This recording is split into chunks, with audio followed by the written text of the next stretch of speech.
There are tons of stories out there about hacked Pokemon games. Some of them really quite neat, such as the one about a version where you get a ghost as a starter. Some are ridiculous, silly stories about individuals dying after playing a game, or the game talking to them. God, don't these writers know less is more when it comes to these stories? Well, I digress. I grew interested in these hacked games that are apparently in any thrift store, on eBay, or handed out by homeless people to random passersby. I didn't have the pleasure of meeting these creepy people. I merely found this particular cartridge in a trash bin when the garbage truck backed into my neighbor's dumpster. I noticed the game and asked the trash man if I could take it. He didn't seem to mind. It was thrown away after all.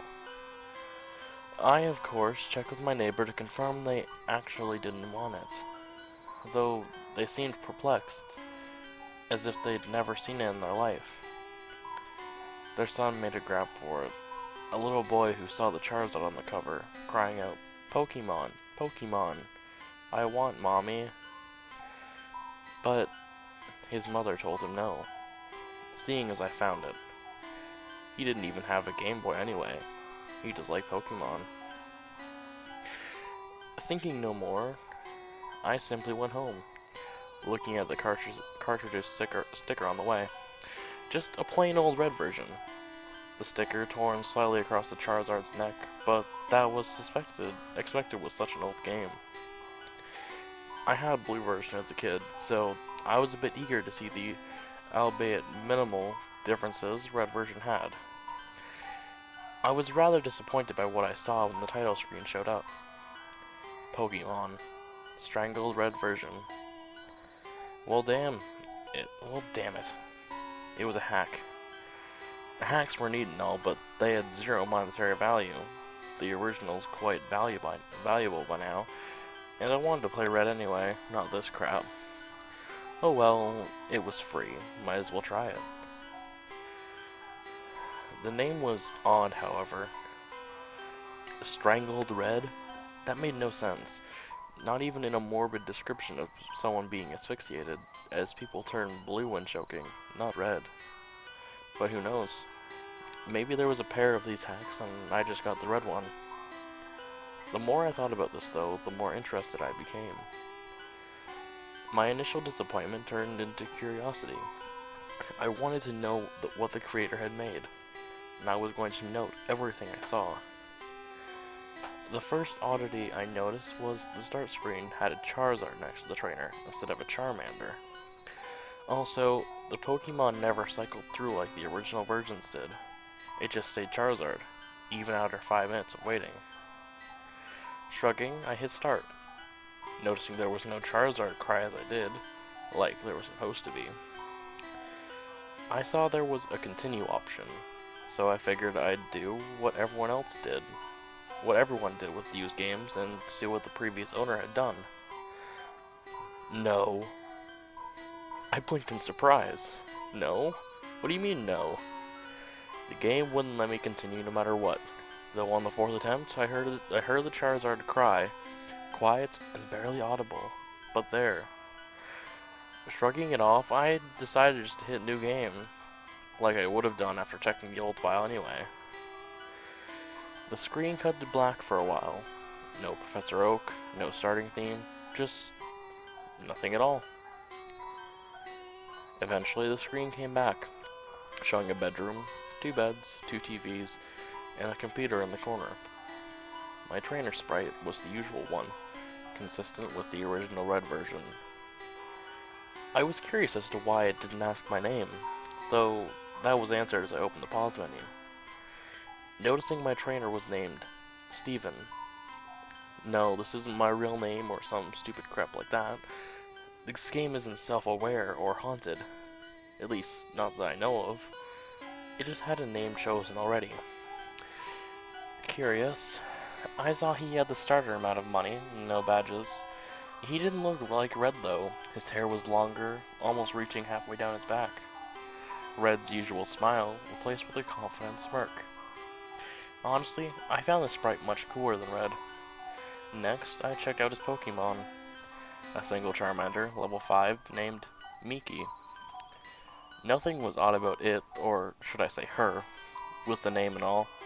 She had beginning Charmander stats, only used Scratch and Tail Whip, basic stuff. The game seemed relatively normal.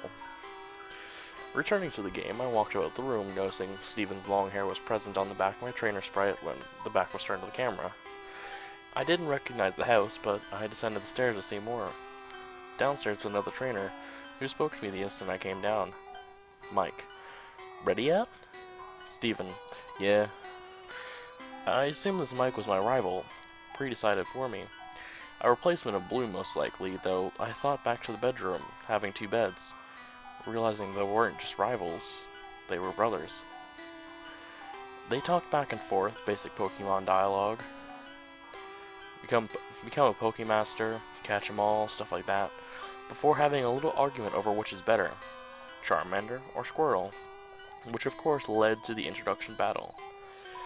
Like the one versus Blue in the lab. Simple enough, scratch, tackle, till I won purely for having the first turn. I took note of how much better Steven's sprite looked in combat than Red's.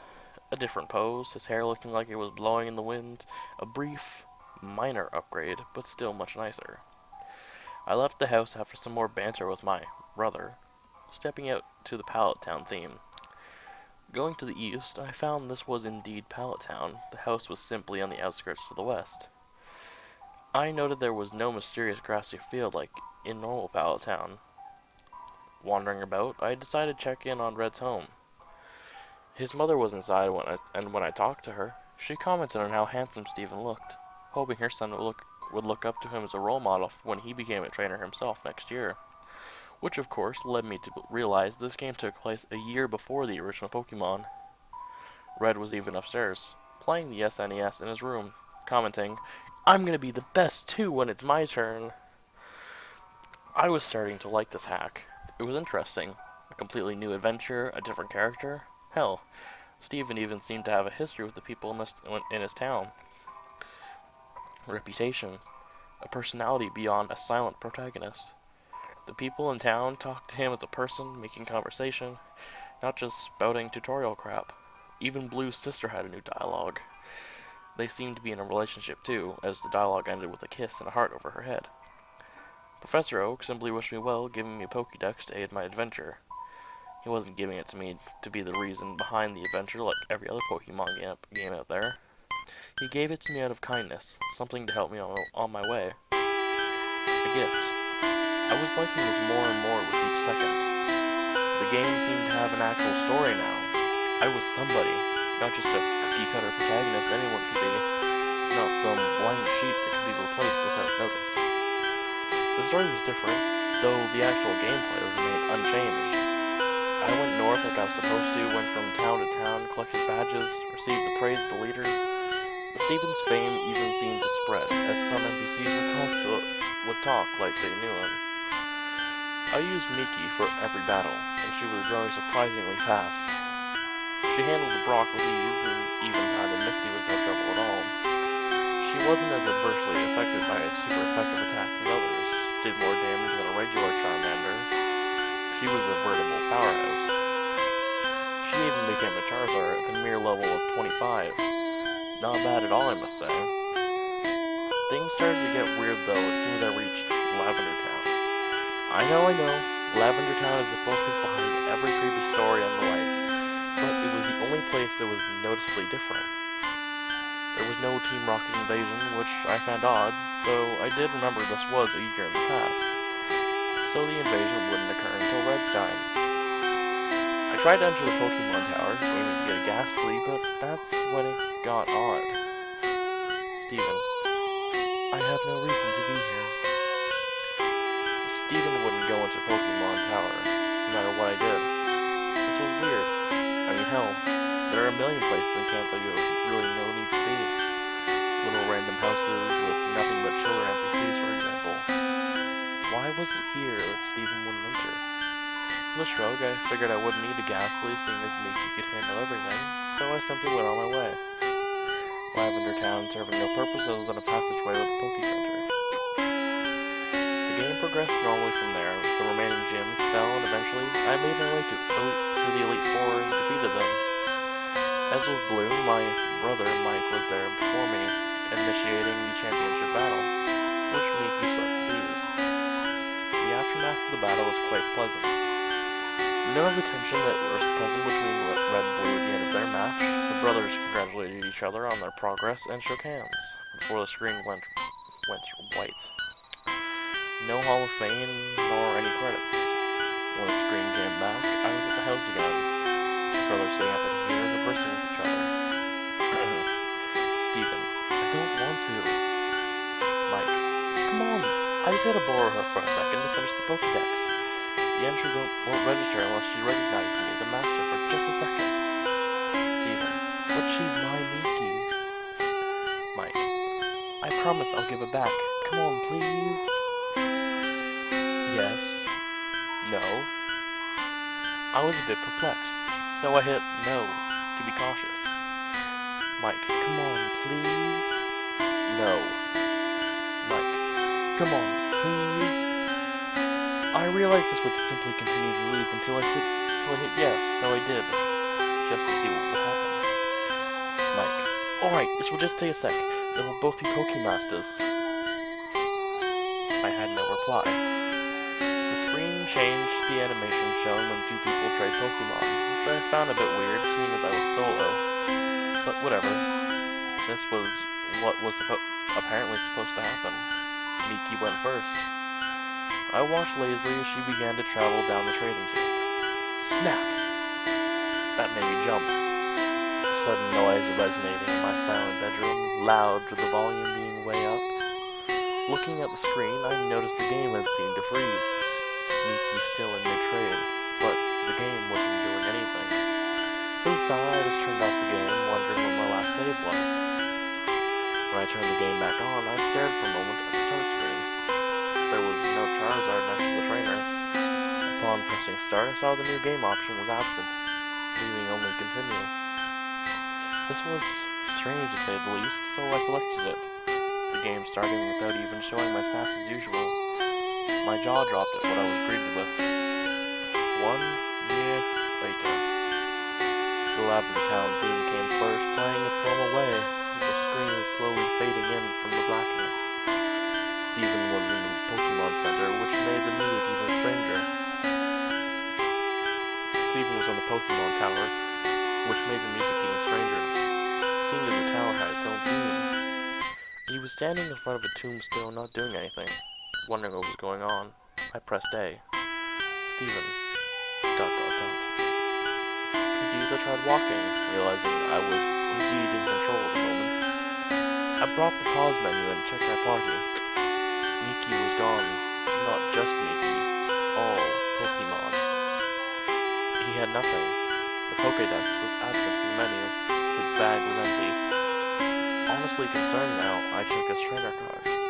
He had no money, he had no badges. His playtime was 8,795 hours, which was impossible, as I'd only 30 logged in before.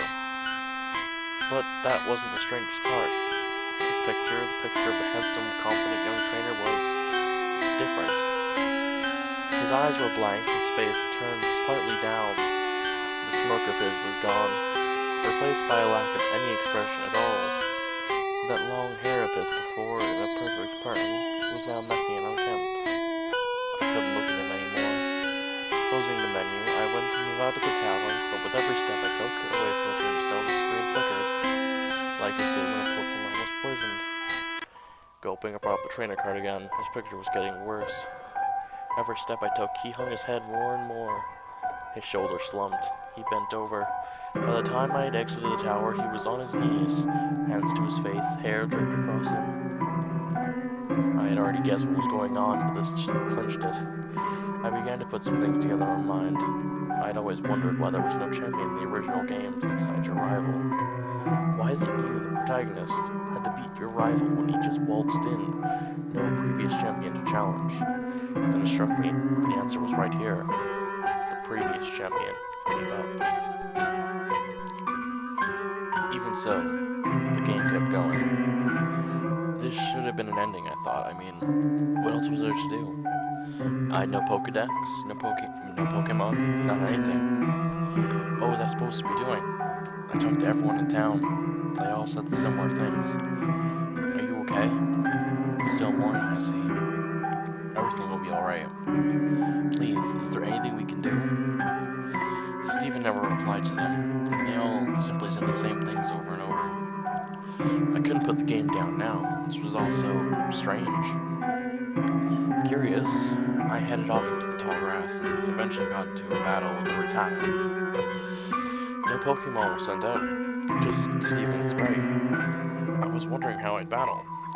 Wild Rattata left you be, and the battle ended without anything happening. This was certainly interesting, and it happened with every Pokemon I encountered. Wild Pidgey ignored you. Wild Ponyta wandered off. The music never changed either, no matter where I went. Lavender Town came from speakers following me. Sometimes slowed down slightly, sometimes not. I searched everywhere, every town, talked to everybody, wondering just what the hell I needed to do. My frustration was mixing with the depressing atmosphere of all of this, making the experience altogether unnerving and uncomfortable, but I couldn't tear myself away. I was starting to get a bit angry though. Nobody telling me anything besides giving me their condolences and trying to give me items like lemonade or coffee, each met with Stephen. No. I slapped myself for idiocy, suddenly realizing how the likely answer was right in front of me. Palatown, of course. When I went there though, which took a long time having to walk, no Pokemon to fly with, no bicycle to ride, and Stephen only seemed to move half the regular movement speed. It wasn't much different. I first tried talking to Professor Oak. These things happen. You were just unlucky. Next I tried Blue Sister. Please, don't leave home again. Red's mom wouldn't even talk to me at all. With nowhere else in mind to go, I walked to the west, finding the house from the beginning, which I had never entered since leaving Palatown. Inside was Mike, but talking to him was just as useless. Mike. I'm so sorry. I pondered for a moment if this really was the ending. Stephen doomed to do nothing but roam Kanto in misery, haunted by the memories, forced to listen to everyone's concerns about him. As a last-ditch effort to do anything, I went to the bedroom and walked over to the bed. Stephen. I'm going to sleep. The screen faded to black for a moment, but then suddenly faded back in, the world having a black tint to it. The mic sprite laying in the other bed. I assumed this meant it was night. Stephen, I'm going to do what? Again, I had no idea. Tried inspecting everything in the room, nothing happened. As soon as I left the house, another dialogue. Stephen, it can bring her back.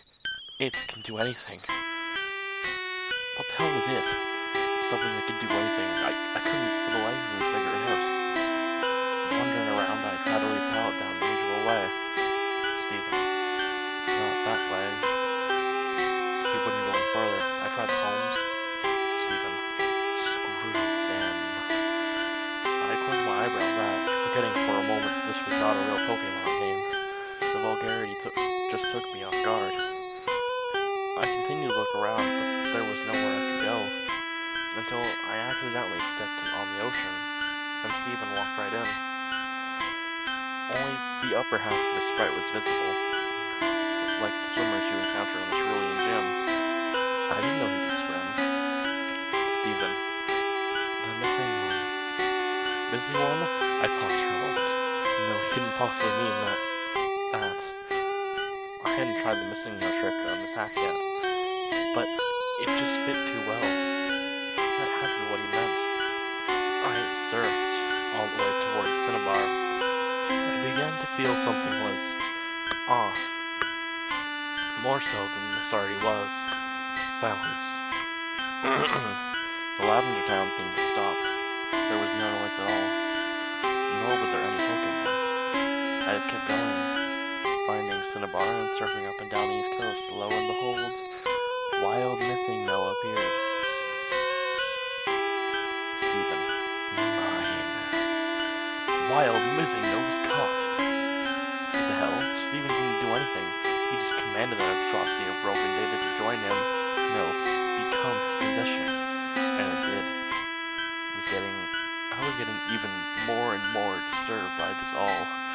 Checking the start menu, I saw missing no was not my party, but instead an item, making things even stranger. I checked the trainer card as well. Stephen had his back to me, his long hair draped behind him, his hands in his pockets, nothing else. Remembering what he said at the start of this night, I realized what I had to do. I surfed to land in the way northeast to, where else? Lavender Town. Along the way, I noticed all the trainers, albeit still out at this hour, wouldn't look at Stephen.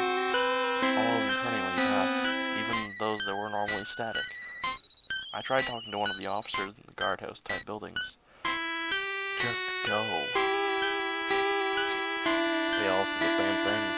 The one sent chills down my spine. Sometimes dead is best. My hands were sweating by this point. Stephen was about to try the impossible. Something some would seem as a crime against nature, which many of these people shared that opinion. I steeled myself. It's just a game, and I was going to complete it. It took an eternity to reach Pokemon Tower, but I got there eventually. Taking a deep breath and heading towards the tombstone, I remembered which one. The image of Stephen standing before was burned into my mind after all. First, I tried inspecting it. Stephen. Nothing happened. With a gulp, I opened the menu and selected missing no from the bag. Oak. Stephen, don't use it. I was reminded of when Professor Oak would magically tell you that you couldn't use a key out of somewhere, like when using a bicycle in a building. But this time the message was different. Even worse, Stephen responded to it. Stephen, in a world that cheated me, why should I play fair? Stephen used it. Stephen obtained... What in God's name did I obtain? I couldn't tell you, because the game took away my control. Without input, Stephen began to leave the tower on his own, walking single step by single step. The Lavender Town theme started again as he left the tower and began an excruciatingly slow journey against my will. Every time he crossed one of the borders where the music would change, it got progressively slower, more and more disturbing. By the time he reached the Cerulean City, it was a demonic rumbling. I just stared, watching him, trying to guess where he was going, but it was getting more and more obvious. He was heading to Pallet Town. The music had all but stopped when he got there, playing a single note by single note.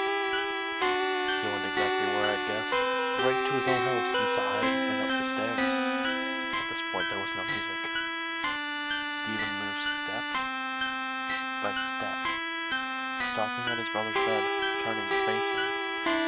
At first, I thought the game froze. He didn't do anything, simply stood there, and I couldn't move him. However, I did, find out I could open the pause menu. I was terrified to look, but I couldn't stop myself. I selected his trainer card. There was a low growl noise, like a distorted Pokemon cry. Stephen was looking at me again, directly at the screen. He was hunched over his bangs, obscuring his face. His hair was wild and feathered out. Between his bangs, there wasn't even a face at all, just black. Two red eyes looking straight forward, a white grin contrasting with the darkness. That wasn't all. His name was now... I couldn't look away. My eyes glued to his, not breaking contact for some time. My vision was getting blurry until I couldn't see very well. My face grew wet. I was crying, like a baby. There was nothing I could do to hold back the tears. I was this boy from the start. I built him up to greatness and was then forced to watch his decline after a tragic accident, and now he was this thing. abomination. I watched him go insane, hoping my tears, wiping my eyes, and closed into the trainer card and tried to save the game. Just wanted to quit. The game informed me this was impossible. Nothing can be saved now. The pause menu wouldn't close no matter what I did, so with no other option, I checked the bag. Nothing happened. I checked Pokemon, and there was one. A single sprite met me. It had 0 HP. Status: dead. Name. I selected it, and I was greeted with 4 options. Status: it's her. Switch: never. Close: no. Strangle. My fingers shaking, I selected Strangle, and the menu closed, showing Steven in the room again. Steven. Goodbye. Snap. The game shut itself off. I was more dumbfounded than frightened. In a bit of shock, I turned it back on. The title screen showing the manic Steven and the horribly glitched Charizard. I pressed start to continue. All I saw was a zoomed out view of Pallet Town, showing Steven's home to the west, tall grass surrounding it, those unmovable stones blocking it from the rest of the town. The image was completely static. No music. No movement. The floor faded to white going through the title screen. It was as if it had been when I first popped the game. A trainer and a Charizard. I attempted to hit continue,